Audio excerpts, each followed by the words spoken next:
Hi everybody, welcome to another session of Come Learn With Me. My name is Batel.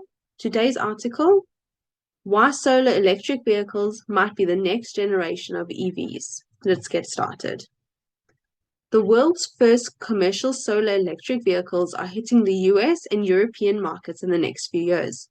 German company Sono Motors, Southern California-based Aptra Motors, and Dutch company Lightyear are all producing electric vehicles with integrated solar panels, which can harness the sun's power to provide around 15 to 45 additional miles on a clear day.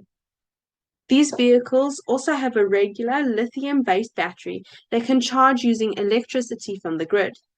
So for longer drives, these cars essentially function like a standard EV. But for commuters and other short-distance drivers, the majority of their miles could be fueled almost entirely from the sun, free of charge.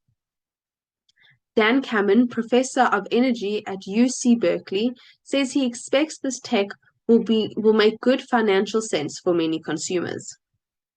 Solar panels are so inexpensive and integrating them into the skin is so easy that once you get over the initial learning curve, those initial couple thousand vehicles out there, it's hard for me to envision that this won't be cost effective, Canham says.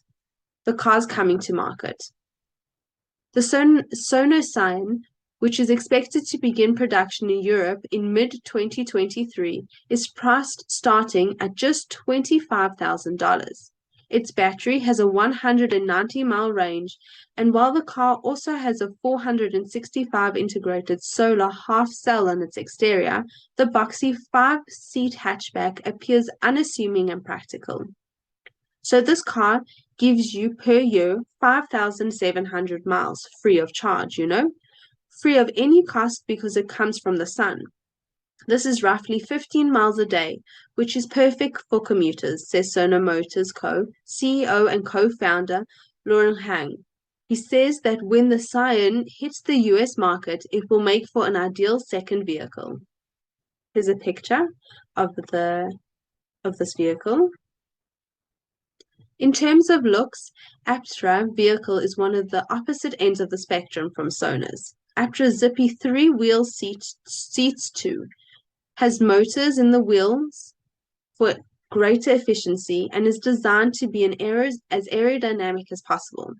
It's set to begin production in the US next year.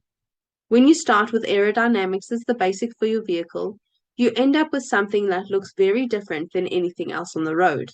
I mean, our vehicles look more like birds or fish than it does almost anything else on the road, says Aptra CEO Chris Anthony. Here's a picture of their vehicle. It does look very different than anything that we see on the roads today.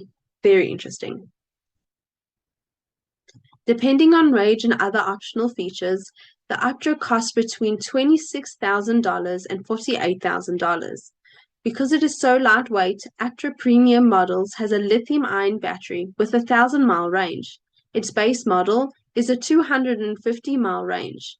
Before the 30 or so miles from solar that Anthony says you'll get on an average of Southern California day. Then there's the Lightyear Zero, which is expected to hit the roads in Europe by the end of this year. Like Aptra, the Lightyear has an in-wheel motor and was designed with aerodynamic efficiency in mind. But while the vehicle's body is sleek, the Lightyear seats 5 and looks more like a typical car. Its lithium-ion battery gets 390 miles per charge with an average of 20 or so additional miles from solar, up to nearly 45 miles. Here's a picture of their vehicle. A lot of the reason why people are not switching to EVs are charging and range, and they're not at the same level as a combustion car today, says Lightyear CEO Lex Hoofsloot.